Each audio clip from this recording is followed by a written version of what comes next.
Rockstar community is ablaze with the news that Rockstar has announced that they have acquired CFX.re, which is the team behind the biggest Rockstar roleplay and creator communities online, and they are 5M and Red So these are now officially part of Rockstar. I mean, if you had told me that Take-Two and Rockstar were going to work with modders last year, I would have called you insane.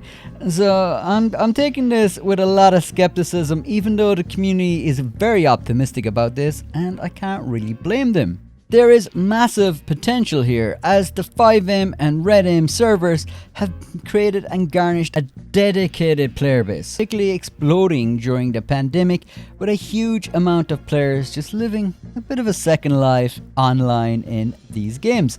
That said, like, Rockstar hasn't always been so kind to modders, and Take-Two, which is the parent company of Rockstar Games, has sued modders for reverse engineering their previous games before. So I am kind of skeptical about what this means for the role-playing communities.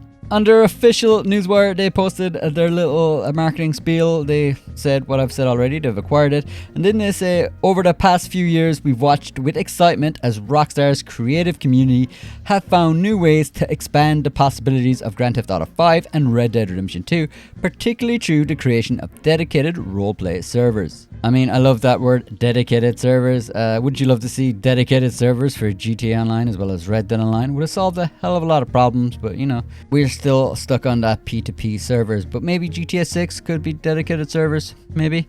Anyway, they go on to say, as a way to further support those efforts, we've recently expanded our policy on mods to officially include those made by the roleplay creative community. By partnering with the CFX.re team, we will help them find new ways to support this incredible community and improve the services they provide to the developers and players. Key phrase right there, help them find new ways to support this incredible community. So help them find ways to support the community. I mean, financially? Do you think, like, subscription, maybe? That would help support the servers. There is a Patreon at the moment for both Red and 5M that helps support their efforts. Maybe Rockstar could really help them how to exploit that community to earn even more, while taking a nice hefty chunk of change for themselves as well, of course. I don't know, maybe I'm just being a little too skeptical here.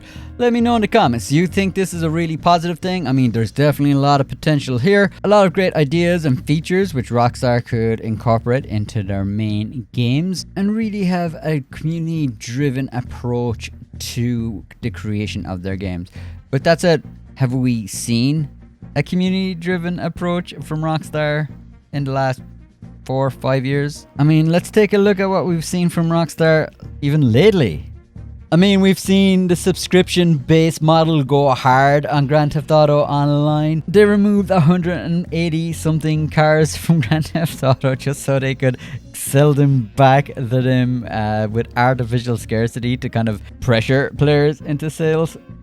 They're also releasing a port for Red Dead Redemption on PlayStation 4, just a direct port of the original game that is 13 years old, and charging $50 for this, and have still not given a free update for Red Dead Redemption 2 on the next gen consoles, and they've pretty much just abandoned Red Dead Online. I mean, when have we seen Rockstar being community focused and doing things that the community really wanted? They have in reality just been squeezing the most amount of money out of the least amount of work that they can possibly do. And there is a trail of controversies over the last few years.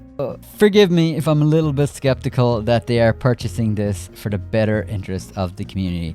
Personally, I think there's a lot of cool things that they could take from those communities and integrate into the online experiences on console and the direct game. But I could also see them heavily monetizing 5M and Red and giving you a subscription-based model if you want to log in and play on those services. I mean, if you can't beat them, buy them. And monetize the hell out of it, or just break it so that people come back to your game. So let me know your thoughts below. Look forward to reading the comments. Alright people, catch you later.